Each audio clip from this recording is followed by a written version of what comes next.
Powerful, Qin Mu exclaimed, circulating the heavenly devil creation technique to seal his soul and spirit, his astonishment apparent. The techniques from Roland's Golden Palace were truly unique, using souls, be they demons, monsters, gods, or beasts, as the foundation for cultivation. Pan Gong So's gaze was no ordinary one. Within his eyes was a divine art, one that targeted souls.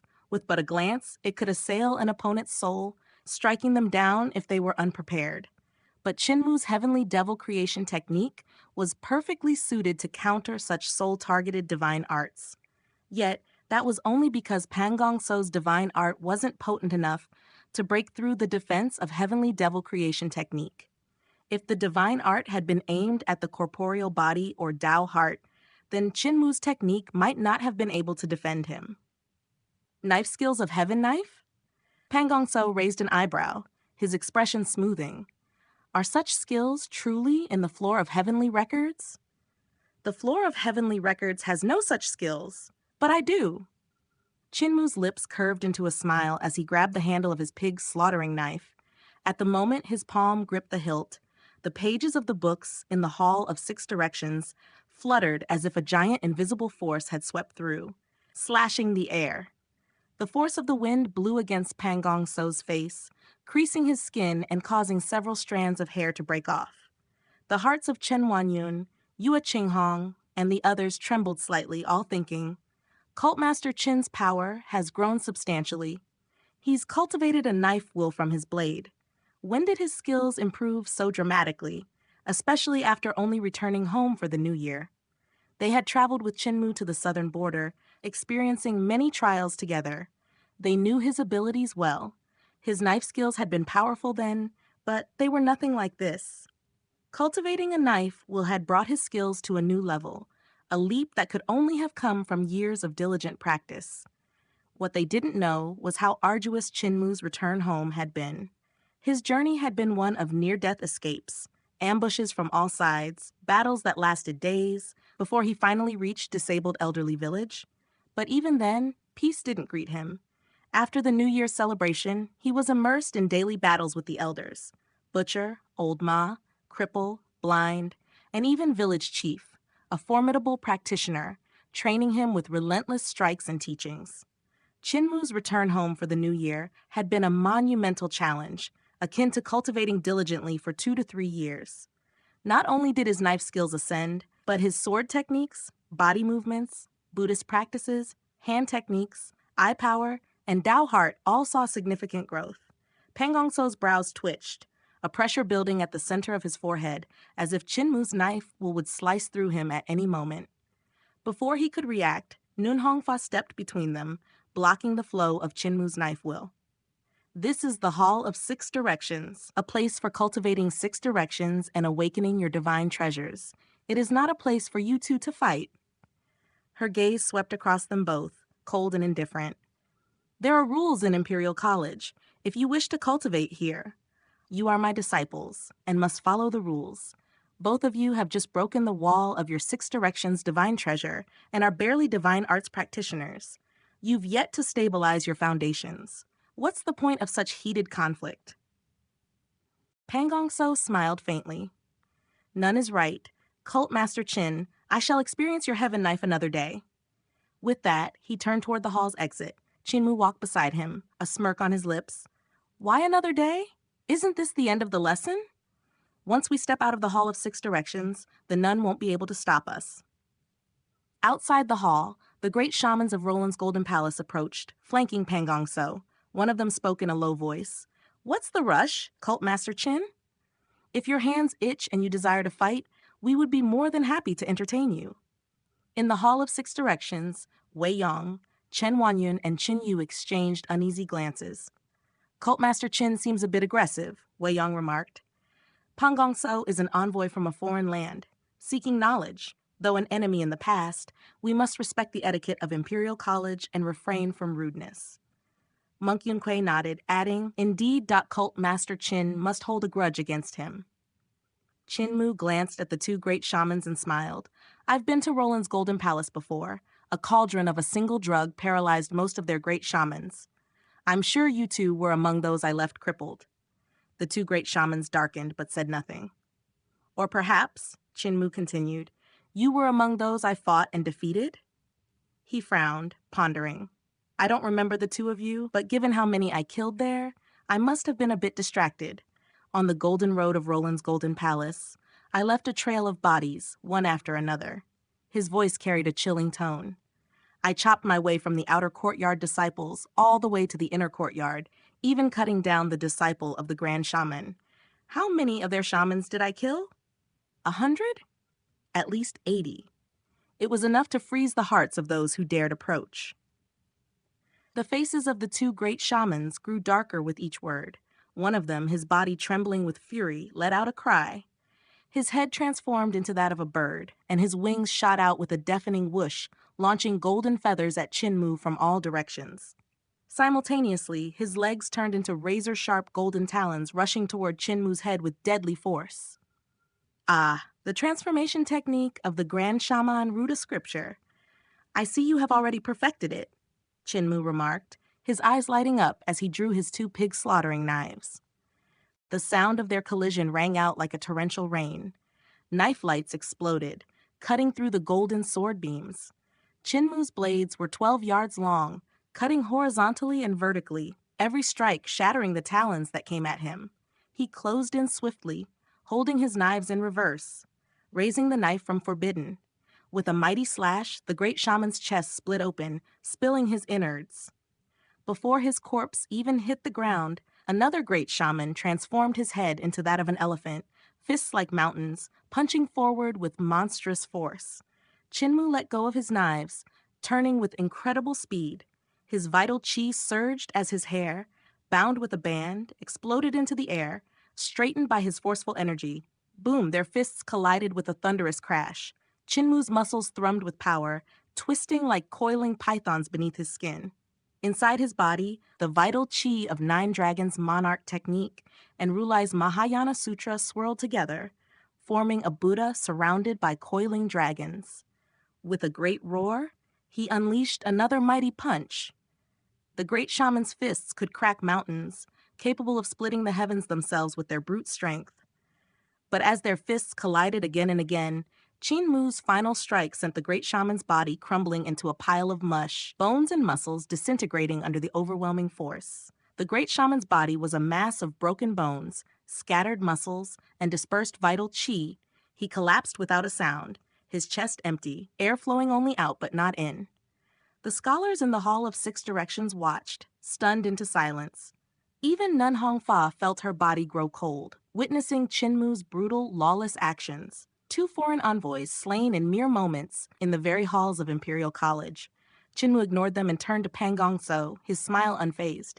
Who will be the one to clean up this mess and drag away the corpses? Little Prince, my skills aren't too shabby, are they? Do you feel the urge to strike? Translator, Ninetales, editor, Dark Gem. Murder! Murder! A steward dashed into the hall in frantic haste, crying out to Grand Chancellor Gu Linyuan as he ran, Disaster! Imperial Academician Chinmu has slain someone again. Gu Linyuan was savoring his tea, his expression calm and unruffled. With a faint smile, he asked, Why such alarm? He is the Heavenly Devil Cult Master. Is it so astonishing that he has taken a life? If he refrained from killing, that would be the true oddity. Tell me, who has fallen beneath his hand this time? The steward scarcely paused to draw breath as he blurted, He killed 2 envoys from the barbarian Dai Empire. Piak! The porcelain teacup in Gu Linyuan's grasp burst apart, fragments scattering as his complexion shifted dramatically. He exclaimed, Envoys of the barbarian D Empire? 2 of them? This cannot be. I even treated him to a banquet. Why is he still stirring trouble for me? He sprang to his feet, intent on rushing from the hall, yet halted mid-step.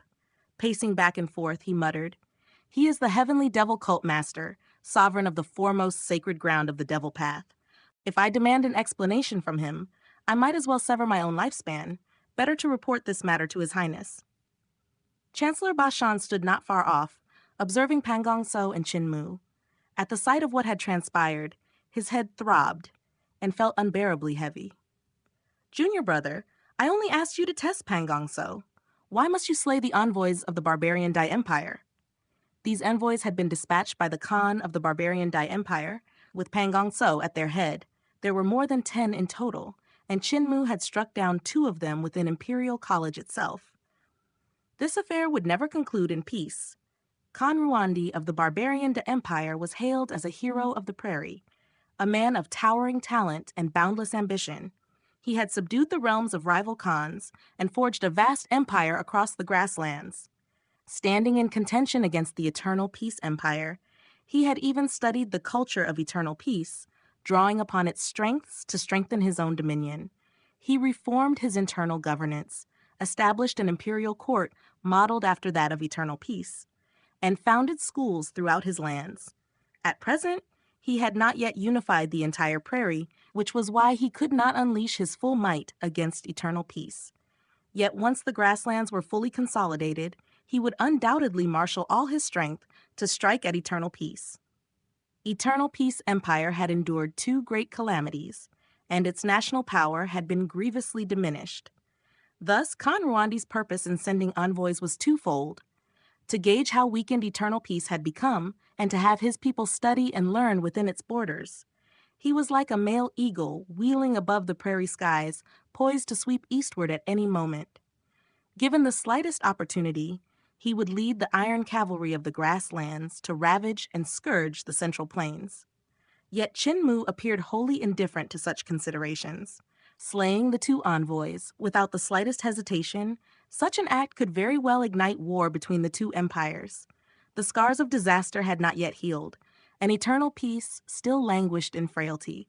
Should Khan Ruandi seize this chance to advance his forces, the empire would face grave peril. Chancellor Ba Shan felt a twinge of regret for having urged Chinmu to probe Pangong So. Only now did it become clear that this junior brother from the Great Ruins was lawless and fearless.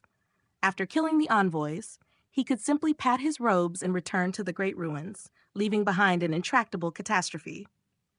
Now that the Crown Prince governs in Regency, let us see how Crown Prince Yushu will resolve this. Chancellor Ba Shan could not help but feel a headache on Ling Yushu's behalf. Since ascending to the position of Crown Prince, the young man's stewardship had been remarkably smooth. He had even written a self-indicting decree to seek heaven's forgiveness at the Temple of Heaven. Whether reclaiming lands or continuing disaster relief, he had performed admirably and won widespread support, yet this would be his first true trial in governing the empire.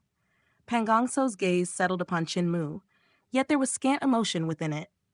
No matter how Chinmu acted or provoked him, his mind remained unmoved.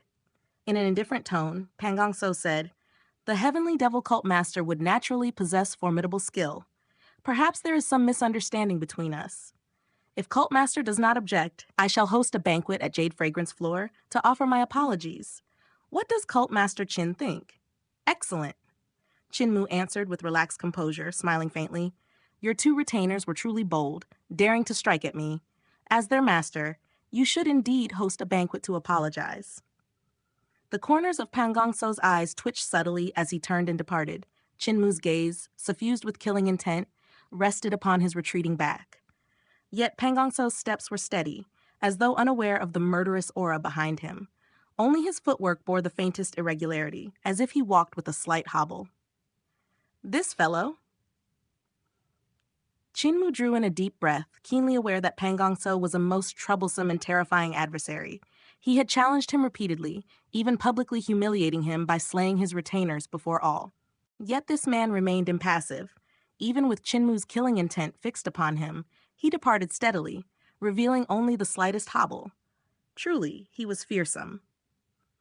Chinmu did not voice it aloud, but if figures like Daozi or Fozi had been subjected to such murderous intent, they would not have dared to take a single step. With killing intent pressed upon their backs, any movement would expose a flaw. Even those of greater cultivation than Daozi and Fozi, when targeted thus by Chinmu, would either hobble or slowly retreat while facing him. The reason for hobbling was to shift the body's position, evading any potential strike. One could not walk in a straight line, but must subtly adjust up and down, left and right. Thus Pangong So's retreating posture appeared somewhat strange, like a limp. In truth, he had revealed no flaw whatsoever, offering Chinmu no opportunity to attack.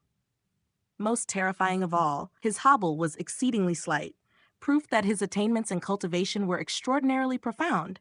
Chancellor Ba Shan hurried over and came to Chin Mu's side. Seeing Chin Mu still gazing at Pan Gong So's back long after he had vanished, he spoke. Senior Brother Ba Shan, you have handed me yet another thorny dilemma. Chin Mu exhaled shakily, then looked at him solemnly. This Pan Gong So is among the most powerful of our generation that I have encountered. He is even stronger than Daozi Lin Xuan. If he is not that old monster reborn through 18 reincarnations, then he must share the overlord body as I do. Chancellor Ba Shan's expression darkened. And that is why you killed 2 envoys? Chin Mu blinked, then muttered, You never said I couldn't kill anyone. Besides, did we not slaughter many great shamans of Roland's Golden Palace before? Killing only 2 this time is already merciful. Chancellor Ba Shan laughed in exasperation. How can that be compared? When I brought you and the princess to block the gate before, I acted under my identity as Marshal Khan, unrelated to Eternal Peace Empire. But this time they are envoys. They represent the Barbarian D Empire. Killing 2 envoys is the same as slapping Barbarian Dai's face. How could they endure that? Chin Mu said earnestly. You didn't specify? They are already dead. I cannot revive them now. Chancellor Ba Shan felt his head splitting. Drawing a deep breath, he said, Now you must wait for the Crown Prince's summons. By now he has surely heard, and his headache must be worse than mine. You are the heavenly devil cult master and a meritorious official. Even the Crown Prince's current position was secured through your efforts, so he cannot scold or beat you. And furthermore, his expression grew grave. If Pan Gong So is that old monster, you must be cautious tonight. If he knows your name, he could cast a spell to kill you. After you see the Crown Prince, I shall come to your room tonight. Chin Mu nodded. Against an existence that even Butcher dared not name, he indeed could not be careless. As Chancellor Ba Shan had anticipated, Crown Prince Ling Yushu sought Chin Mu afternoon. Yet, unlike expectations, Ling Yushu did not summon him. Instead, he personally came to Imperial College to meet him. For your highness to visit in person, I am filled with reverence, Chin Mu greeted. Ling Yushu glanced at him and sighed. I see no trace of reverence. Rather, you appear entirely at ease. Cult Master Chin, today's affair has given me a splitting headache. I pondered the entire afternoon and still cannot devise an explanation. You are ever resourceful. Teach me how to explain this. Chin Mu smiled. Simple.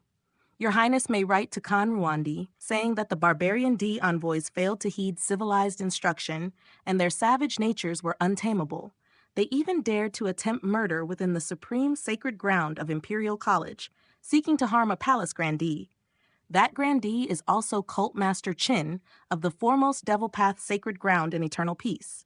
Enraged, Cult Master Chin slew them. You may further say that Cult Master Chin's wrath is difficult to quell, and Khan Ruandi must present gifts in apology, else consequences will be unthinkable. Ling Yushu stood dumbfounded. After a long moment, he sighed deeply. Very well, I shall write it thus. If Khan Ruandi takes offense and sends his army against us, you shall go to the front lines and charge ahead with your own head. Chin Mu's face darkened. Ling Yushu laughed. So even the heavenly devil cult master knows fear? Enough of that. Cult master, I see no benefit in your remaining at Imperial College. Nearly 500 foreign envoys reside here. If you grow excited and kill a few more, how shall I govern? I would spend each day drafting letters of apology to foreign sovereigns. Chin Mu said resentfully, I do not kill without cause. Was there not reason this time? Ling Yushu smiled. You are now a divine arts practitioner of formidable ability. Father appointed you Palace Grandee with honorary title but no real authority. How about I grant you actual duty? Father and the Imperial Preceptor have awakened. In a few days, I shall relinquish regency and depart to oversee disaster relief. You may accompany me. I will bring officials from the Ministry of Works and scholars from Imperial College. He was uneasy leaving Chin Mu here, fearing further chaos. Better to keep him close. Chin Mu considered and realized that remaining in Imperial College indeed offered nothing. He could neither fight nor kill freely, and constraints abounded. Why not accompany the Crown Prince? As they walked side by side, Ling Yushu suddenly asked, I have heard my sister stayed at your place last night? Chin Mu trembled, his face resolute. Your Highness, nothing of the sort occurred. Do not heed slander and tarnish the spotless reputation of the princess and myself. Ling Yushu studied his face, saw sincerity, and sighed in relief. I believe you. Very well. I shall handle the matter of the envoys and write to Khan Ruandi shamelessly. Prepare yourself. You will depart the capital with me in a few days. After Qin saw him off, Chancellor Bashan approached and whispered, I overheard the Crown Prince say, Sixth Princess Ling Yushu slept at your place last night. Now that I think of it, I did see her and two palace maids with lanterns descending the mountain this morning. Did you too? Chinmu's head throbbed. Nothing of the sort, senior brother. It is because of that loose tongue of yours that Grandpa Butcher flees whenever he sees you, afraid to reunite. Restrain yourself and do not spread hearsay. Chancellor Bashan muttered, I was merely curious. Fear not. My lips are sealed tighter than iron. I am not like Duke Wei, that impoverished fellow who bellows everywhere. If Pangong So is that old monster, you will face danger tonight. Let us share a room so we may guard one another. Sleep lightly, do not slumber too deeply. That night, Chancellor Bashan slept upon a mat on the floor, his snores like thunder rolling across mountains. Chinmu's bed trembled beneath the rumbling, his body numbed by the vibrations so that sleep would not come. For a long while, nothing unusual occurred, until an hour or two past midnight. Suddenly, a chilling wind swept through, flinging open the two window lattices.